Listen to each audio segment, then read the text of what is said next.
Welcome back to this week's episode of the South East Women's Football League GameFace Footy Show. Thanks to Bendigo Bank for bringing us the show. This week we're going to talk about how the South East Women's Football League claimed the Interleague over the weekend. We're going to chat to Coach Gary Sanford and winning captain Belinda Owsley. And we're also going to play a little game. We also have joining us Sarah Mack after her best on ground performance in the Interleague. Absolutely, and no, you haven't seen this before. Yes, but I've got the medal. We also bought the cup, Max, Yeah, so that's all right. the cup. Just gonna try and get myself a free Big Mac at McDonald's or something like that, so that's really good. So it was a really good day on the weekend. Nice big crowd down there at RSCA Park. We had some great standout performances by Chloe Hunt and Olivia Ang, both kicking 4 goals. They were sensational on the weekend. And then Jess Badley and Jess Wallace were also so good there. Hannah Bowie also there out on the wing. It was a really, really great game by the entire team. Gary, Belinda, we've got them with us today, and we'll just ask a few questions. Take it away, Soph. Yeah, so Gary, were you proud of the girls and how they went on the weekend? And did you expect them to gel together as good as they did? I think we put a lot of work and a lot of effort in trying to emphasise that over the last 9 weeks, and the girls have really come together closely.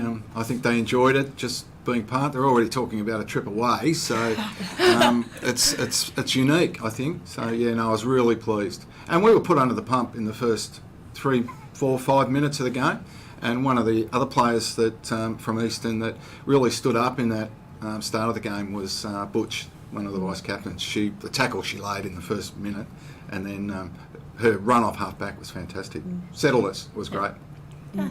I think that's interesting you say that. I think culture is really important in winning a team, so that's really good to hear that they gelled together really well. Also, Gary, you've obviously previously coached Mornington. How are you finding it watching it this year as a spectator and not kind of getting to know the players across the league? I've thoroughly enjoyed the time that I've spent with the girls. I've really been able to, not being involved with Mornington, but being able to spend more time. I came and watched Belinda early on at Port Melbourne for 2 weeks just to see her play, and Megan as well, who was one of the players early. Been to so many of the Eastern games, and I feel like I've got obviously to know Mac, and the other 5 Eastern girls, and the Saints girl. Look, all of them. I would not have been able to probably understand how they play and how good they actually are without going and watching the games. So wouldn't have been able to do that if I was involved coaching Mornington. So it's been great. Awesome. I'm going to miss it. Well, no doubt, going to miss it from now on. Any standout performances from a couple of the girls that you might want to mention? Look, apart from the ones that you mentioned, obviously with Smash and her 4 goals, she's probably a bit stiff not to be given the BOG, but I always look at the play over the whole ground. And Mac, what you do as a leader within the group is get in and under, win the contest, win the next contest, but it was more about what you did when you had the ball and how you got it out with clean kicks out in the open the game up, and that brought it into Smash and that as well. One player that stood out when we kicked, I think, 4-6 in the third quarter was Talia Fellows. She dominated that quarter, and it was just fantastic. I mentioned Butch early on. Our captain started off in centre back, not a normal position, and sort of controlled the ball. And we pulled her off. Well, we pulled you off just to have a chat. It was getting her to change her game style a little bit because she's used to playing with Port and so much talent around the contest to start giving handballs out and creating the run. And look, someone with your experience took it on board and did it. Another player that did it as well, I spoke to at half time, was Zoe Mitchell. Was so talented in winning the footy, but used to just putting it on the boot, right? And then she got caught a few times trying to get the handballs out, but I respect those sort of players just for doing that sort of stuff. It was great. Yeah. Vince, so if we can go by Vince. This is a football show after all, so first names are not accepted. So how excited were you when you actually got the phone call to not only say that you were going to be playing, but that you were captain of the club or the team? Yeah, it was unbelievable. I was just excited to get the call to say I'd made the team. I was at the airport heading off to Sydney and had to break the news to Gary that I'd be missing the next training session. But yeah, to be asked to be captain was amazing. Amongst this group, I mean, any of us could have been the captain. And to be honest, what the coaches did in preparation for this game was outstanding. And I really felt like I just got to come along, for the ride, and myself and the other 3 girls that were leaders, Vicky, JJ and Butch, we had a job to do, but the way the coaches prepared us made it really easy for us. And did you have fun out there? Like, did you enjoy the game? Had a ball. Yeah? It was great. Yeah? Yeah, it was just, I couldn't believe the talent around us. The girls just really stood up. There wasn't a lot of motivation to be given on the day. They had it. They were ready to go. did. I had a few sort of speeches in mind to give them at the start of the game, and when we got there I thought, they don't need this. They're really talented, strong, motivated girls. It was just go out there and do your thing, and they did it. And this is only the second year that South East have had an interleague team, so it's something that's going to develop, and hopefully we learn from this year and improve. And you were involved last year. You must have noticed the changes and a bit longer and all that sort of stuff. Yeah. I think the big difference was last year we had 4 training sessions and then 1 together as the final squad. Yeah. This year we had 4 sessions, which are difficult sessions because you're all vying for spots. As much as you're all trying to play together, you're still competing. So the 3 sessions we had as a final squad were really good. We were able to, talk about the game and how we wanted to play and gel together, and that made the difference, I feel. Look, I've done a summary to all the players, which you guys have seen, and it's very similar to what I experienced last year when Mornington came up against the top teams. The inside 50s weren't a lot different, right? Over the game, 18 for the Southern League and 23 for us. Yet the difference in scoring shots and goals was 6 shots for their 18 and we had 23 for our 23. So we kept it in there a lot. And it's the ability to get the ball out into the open and run it and use the ball better. Yeah. That was the big difference. And players, our backline led by Jess, like Junior, was just fantastic. She had an awesome game. And when I looked up and Michelle had thrown her up forward in the third quarter, she was just a dynamo. So she's a great character, and I love that in any team where you've got characters. Yeah. And we've got a few in the group, haven't we? We do. Yeah. Absolutely. And that makes it. Yeah, they all can't wait for the footy trip. The footy trip, yeah, one game and off the footy trip. You talk about the footy trip. One of the players that was probably last to leave on the weekend that wants to go on this footy trip, Hannah Mills. Yeah. 38-year-old, Yeah. right? She has loved the whole experience, and she's been outstanding. So it's been great. Talking about Hannah, and she's a super mum. She's 38, and out there, you're a mum as well. Yeah. And you have. We only got 3 players over 30. We only had 3. Oh. 2 of them are here. Thanks for pointing that out. Thanks for pointing that out. Experience. Okay. Real experience. Because we have got you here, it's great to have you here because you've done some amazing things in women's football just in general. You've started up clubs yourself and teams, is that right? With Altona and Port Melbourne. Yeah. And just in general, just an unbelievable person. Just got a bit of background on you. We've been doing our bit of research that you volunteer for the Disabled Surfers Association. You're a paramedic. You sponsor a little boy. We're about to say Malawi. Yeah. Wow. Don't ask me much more. Okay. And so what you did for your birthday as well, you donated, $700, put that over the... donated that instead of putting that behind the bar. Is that right? Yeah, you've been speaking to my mum, haven't you? It's all clicking now. Oh, no, it's unbelievable stuff. So just such a brilliant person to be a part of a club. What keeps you going? What keeps you motivated? Because to do all that stuff as well as being a paramedic and being so, involved in women's football, what gives you that motivation to do all that? Thank you. I love women's footy. I think it's a really good outlet for women to come along and just be themselves and do something that pushes them. Growing up, I didn't get the opportunity to play footy. Mum wouldn't let me. She thought I'd get hurt. So I played a lot of other sports, and when I got older, I discovered football, and I've just found it such a great community to be involved in. I'm so lucky. I've said to anyone who'll listen how lucky I am to have the family I do. They do all the babysitting while I get to play footy and go to training and socialise after games. They're the ones helping me out, either babysitting or coming with me, bringing my daughter along. So it's a family unit that allows me to play footy, and while I'm still old, I'm a bit older, but while I'm still able to do it, I'll keep doing it with their support. That's awesome. I think that's a fantastic reason and the best kind of person to be captain of the team. Yeah. Absolutely.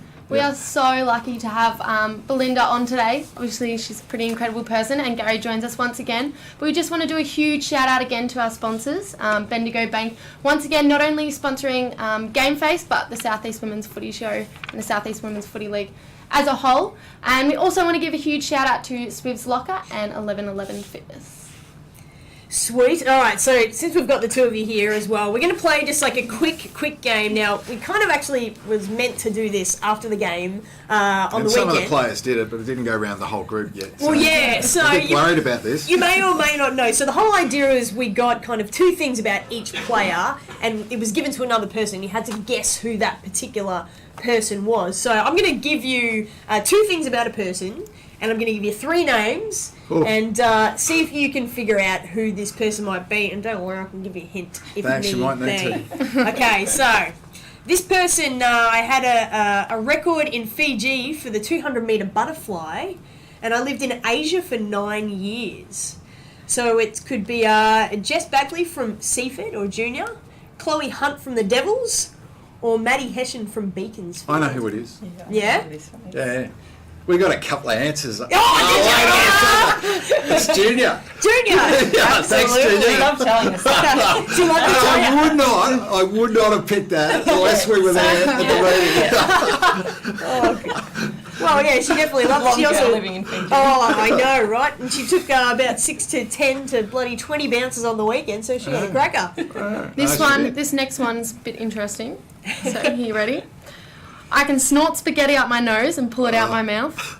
And I have a cat named Waffles, who's vegetarian and has anxiety. This is starting to worry me because you and I think, know these players better than I thought we did. Because I know who that is too. Well, we don't even need to give you the options. Who is it? Wally.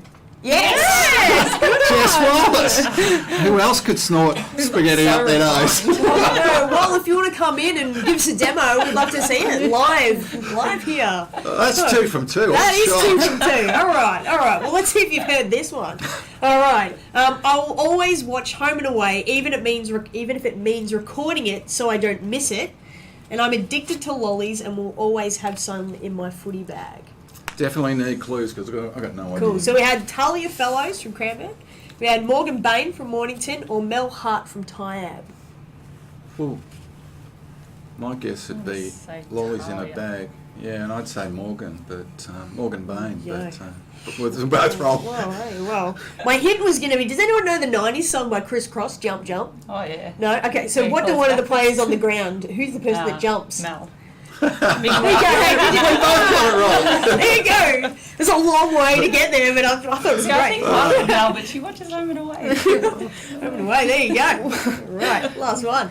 Well, I'm actually good friends with Mel, so I'm not. None of that surprises me. Oh, really? None of it at all. Okay, last one.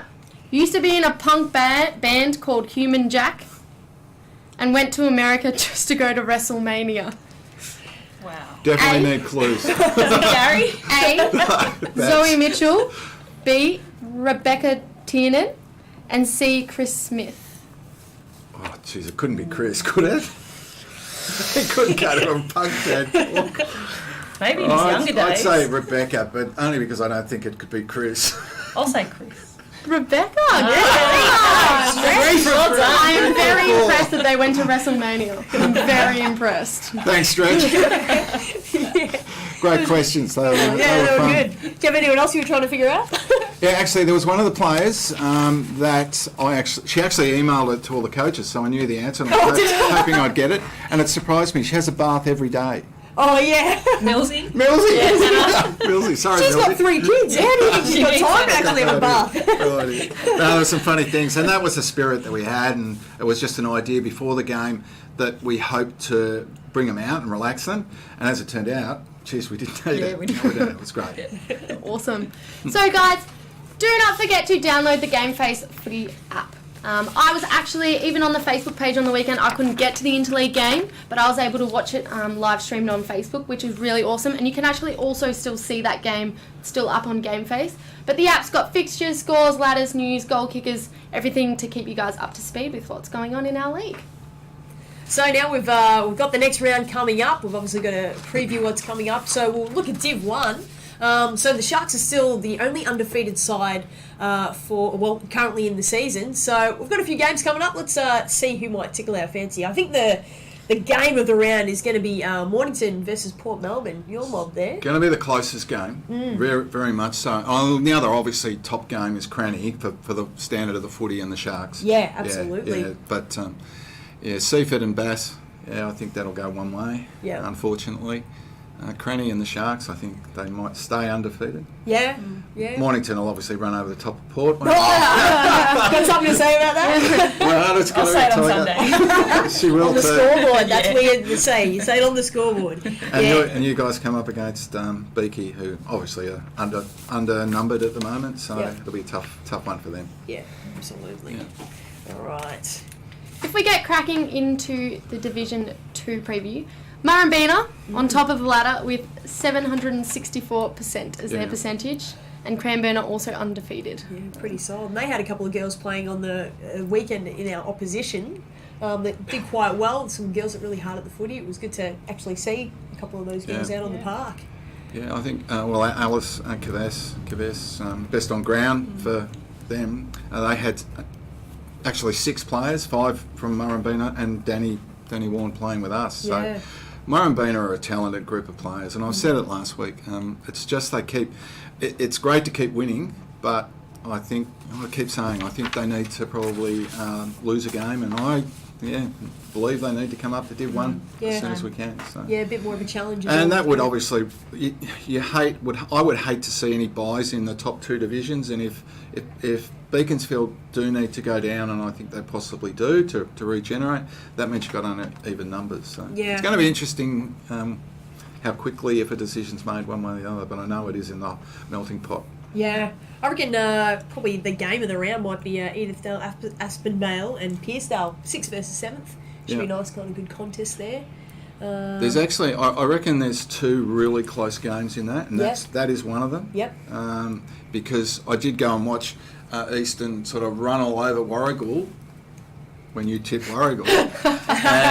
and look, the other close game I think is Hastings and Eastern. I think that's going to be a close game looking at the past scores, so it's interesting. Yeah. So the other ones, obviously Murrumbina will be pretty strong, and again I think they'll probably touch up Seaford, which is unfortunate, by anything up to 10 goals. Tyab over Warragul, I think that'll be a similar sort of score. And Cranny Sharks, I think Cranny will be too strong for the Sharks. Yep, very good. All right, let's check out Div 3, your specialty. Yep. So Bombers, my team, and Pakenham are both undefeated still. This weekend we are actually got Gary's old mob, Mornington, which I'm really excited for because I think it might kind of show us where we're at. Obviously Mornington has played Pakenham already. So I don't know, I think it will really show us where we stand between Pakenham and obviously the rest of the competition. I really agree. And Max said before, it's hard to know where your second team is going to actually line up or how they're going to line up, depending for, say, Eastern or the top teams. You get some VFL players back, then that drops down players. So having 2 games at home for Mornington will help them. It's going to be it's going to be, I hope, a close game. But it won't be easy either way. Pakenham are, very strong. So. And the other really close game, I think, you played Red Hill last week, and I said it was you kick 4-1, and the scores were similar. The scores, there wasn't a lot in the scores, I don't think, but in saying that, probably our skill level was a bit better, but ultimately they were getting probably equal. We probably had a bit more inside 50s, but they were making the most of it when it was in there. And probably it's a bit what I said about our interleague game. If you actually looked at inside 50s, it's probably very similar. It's your skill class that kicked the 4 goals rather than 1-4, that sort of thing. So I reckon that Officer Red Hill game could also be very interesting. I would think Red Hill at this stage. Yeah, I think there's a few games here that we can see. Obviously Bombers and Pakenham are the top 2. I think we'll see in this round kind of a break up a little bit between the bottom 2 and the top 2, and who kind of fits in the middle. That's why it really is so important for Officer and Red Hill if they're going to make up that top 4, and you just want to play finals. So whoever wins out of that is starting a step forward. And again, Mornington have already won 2 games, so a win for them against you guys would be huge. Yeah. Right? But it's that game will help because, as I said, there's only 7 teams in that comp. So. There you go. Alrighty guys, thank you for joining us on our latest episode of the GameFace Footy Show. Thank you to Belinda and Gary for joining us once again. It was really awesome to have these guys this week. Once again, thank you to Bendigo Bank, Swifts Locker and 1111 Fitness, and we hope to see you guys all next week. Can I just add a little bit of what they've actually decided to do with this cup is pass it round each team as they play one another. So Belinda's had it for this week and they play Mornington, so Vic will get it. I don't know who Mornington play after that, but whoever's that's going to have it, and then they'll pass it right around for the whole season. So it might end up back with you at some We're stage. sending it on a tour. I'm going to put it in an ambulance and Make room in the take cabinet. So enjoy it.